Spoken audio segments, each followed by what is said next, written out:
আমার জন্য খুব এক্সাইটিং ২০২৬ এই কারণে যে ম্যাস অডিয়েন্স বাংলাদেশের মানুষদের কাছে আসলে এই জিনিসটা যাবে।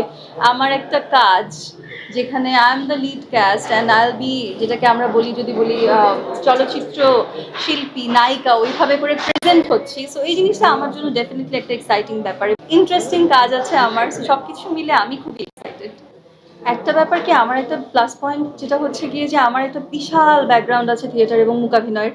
একটা কথা আমি 100% এগ্রি করি, কন্টেন্ট ইজ কি। আমি কি কন্টেন্ট বানাচ্ছি, আমার গল্পটা কি, আমার স্ক্রিপ্টটা কি, এটা অলওয়েজ কি।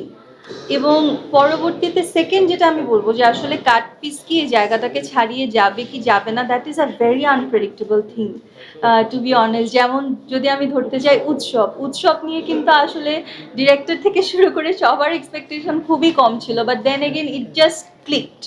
উৎসব just clicked just like that. So অডিয়েন্সের কোন সময়, হ্যাঁ একটা যেটা আমি বললাম সেটা হচ্ছে গিয়ে আমাদের যে গল্প, আমরা যে টপিকটা চিন্তা করছি তার চাইতেও বড় কথা হচ্ছে আমরা এখানে আমাদের যে ন্যাশনালিজম, দেশের প্রতি ভালোবাসার যে জায়গাটা আছে, সব কিছু মিলে আমরা যারা অভিনয় করেছি সবাই আমরা কিন্তু ফ্রেশ একটা জায়গা নিয়ে আসছি। তো সব কিছু মিলে দর্শকরা কতটুকু এটাকে গ্রহণ করবে এটা কমপ্লিটলি অডিয়েন্সদের উপর, বাট আমি এতটুকু বলতে পারবো যে কাজটা ভালো একটা কাজ। আই রিয়েলি হোপ যে সবাই দেখবেন, যাবেন হলে and they will enjoy it. ২০২৬টা আমার জন্য আসলে কি, আমাদের যে সিনেমার কাজগুলো কিন্তু লাস্ট ইয়ারে হয়ে গেছে, রাইট? ২০২৫টা আমার জন্য বেশি ইন্টারেস্টিং ছিল। ২০২৬-এ আপনারা সবাই জানছেন ২০২৬-এ আমরা এই যে কথা বলছি আপনাদের সাথে, একটা প্রেস কনফারেন্স করছি, সামনে আরও কিছু প্রেস কনফারেন্স আছে, আপনাদেরকে অবশ্যই জানানো হবে। তো আমার জন্য খুব এক্সাইটিং ২০২৬ এই কারণে যে ম্যাস অডিয়েন্স বাংলাদেশের মানুষদের কাছে আসলে এই জিনিসটা যাবে।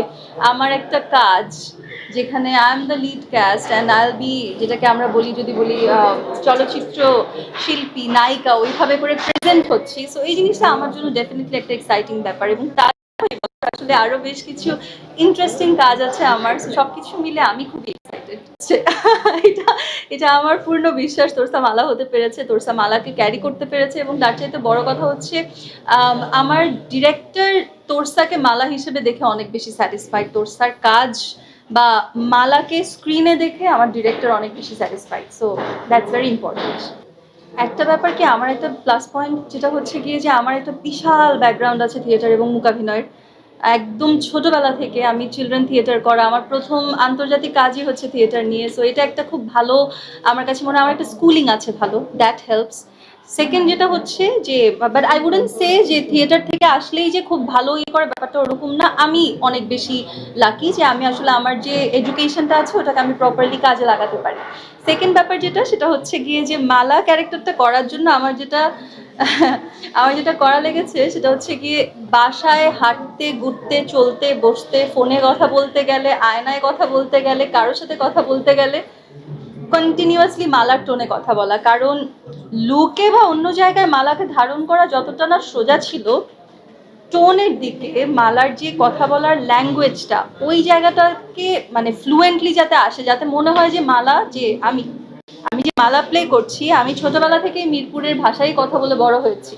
ওই জিনিসটার মধ্যে নিজেকে ঢুকাতে পারার যে ব্যাপারটা, দেখা গেছে আমি আমার যে কো অ্যাক্টর সিফাতের সাথে অনেকক্ষণ ফোন দিলে ওকে আমি মাঝে মাঝে বলতাম যে আচ্ছা আমাকে তুমি একটু ভয়েস রেকর্ড করে পাঠাও তো তোমাদের ওখানকার টোনের, যাতে আমি একটু প্র্যাকটিস করতে পারি, এরপর আমি তোমাকে পাঠাচ্ছি। বলে আচ্ছা ঠিক আছে দিচ্ছি। সো দেখা যাচ্ছে দৌড়াদৌড়ি করছে, ওর মাঝখানে মাঝখানে আমাকে জিনিসগুলো পাঠাচ্ছে।